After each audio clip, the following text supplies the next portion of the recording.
Good day, I'm Justin Kelly Almario, course of Bachelor of Science in Business Administration. So now I'm going to tackle about A3 national income for my assignment. So the first question is define the following.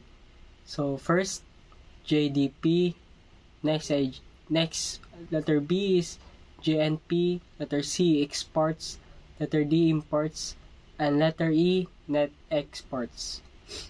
So for the GDP, gross domestic product or GDP is the standard measure of the value added created through the production of goods and services in a country during a certain period.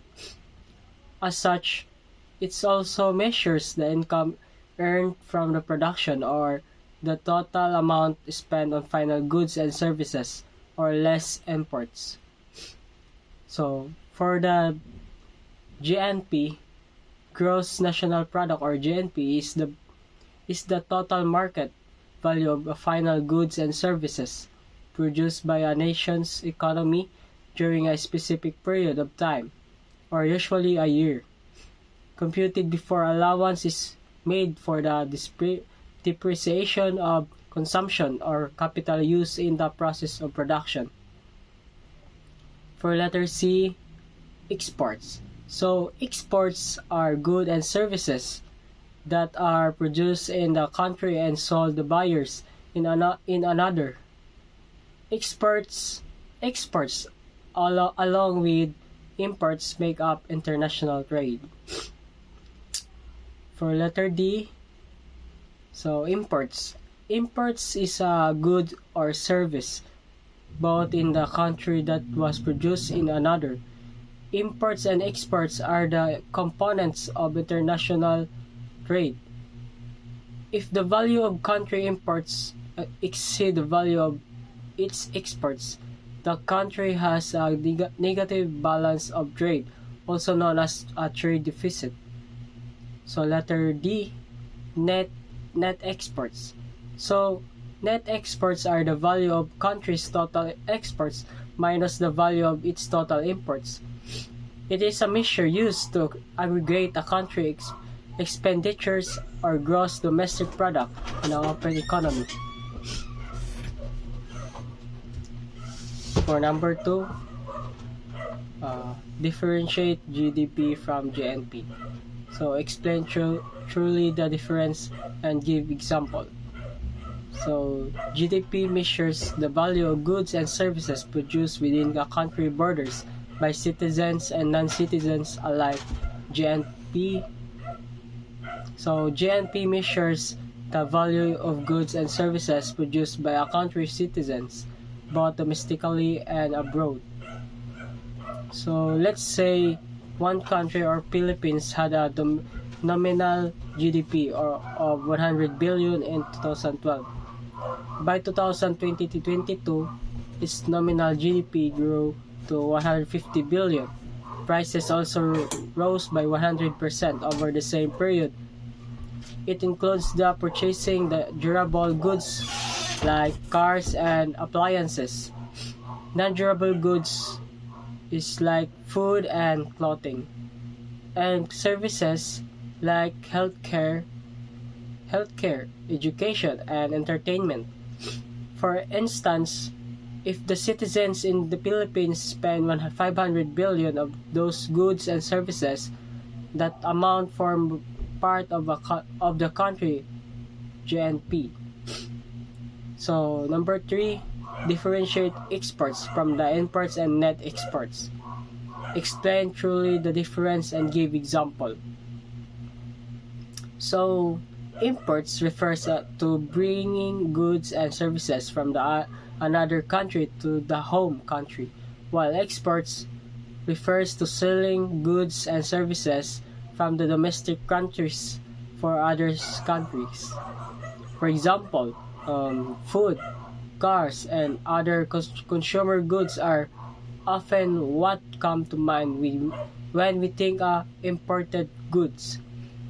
The next is fossil fuels, like oil and natural gas. Although The U.S. produced the most of its natural gas and oil. It, it still imported around 8.47 million barrels of petroleum per day in 2021.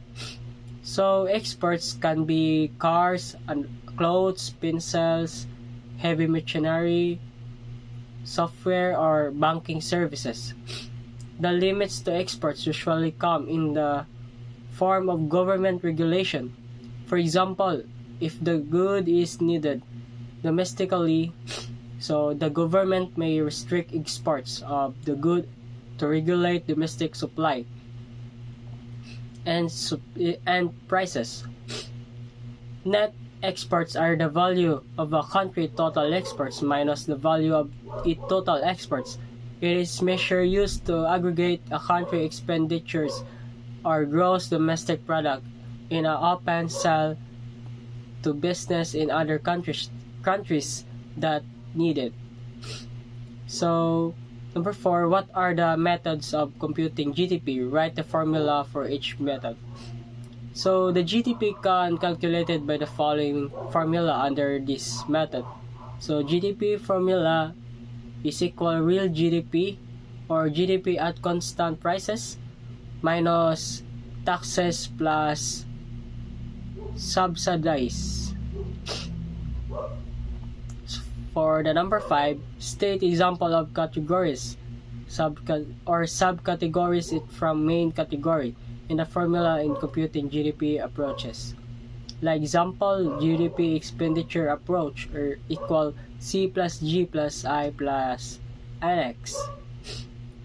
So where G is gov expenditure with 3 subcategories on capital expending such as example road construction.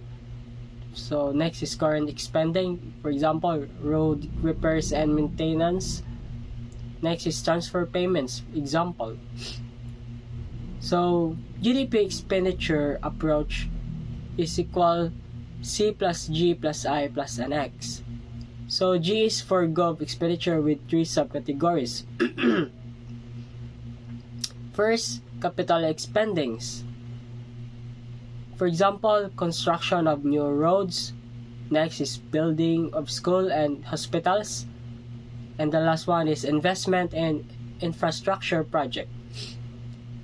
For the current spendings, for example of current expendings is repairs and maintenance of existing roads, building and facilities. Next is payment of salaries and wages for government employees.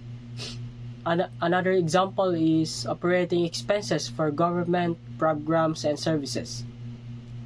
For the transfer payments, the example of this is social security benefits, unemployment benefits, and the last one is welfare payments. And that's all.